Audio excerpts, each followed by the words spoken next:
Akbar. The Muslim 500 2025-এ বিশ্বের শীর্ষ প্রভাবশালী মুসলিমের তালিকায় ডক্টর মোহাম্মদ ইউনূসের স্থান কততম? এ 38, বি 43, সি 50, ডি 53তম।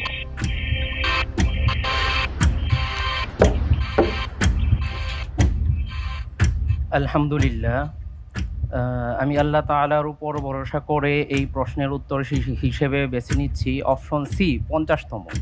ফেস করব, ইনশাআল্লাহ। লক করা হোক অপশন সি 50তম। আমরা জানি যে জর্ডানের আম্মানের the Royal Islamic Strategic Studies Centre থেকে 2025 সালে বিশ্বের সবচেয়ে প্রভাবশালী 500 মুসলিম ব্যক্তিত্বের তালিকা প্রকাশ করা হয়েছে। আপনি বলছেন সে তালিকায় ডক্টর ইউনূস তার অবস্থান 50তম। আপনি যে উত্তরটি দিয়েছেন আপনার উত্তরটি সঠিক উত্তর। আলহামদুলিল্লাহ।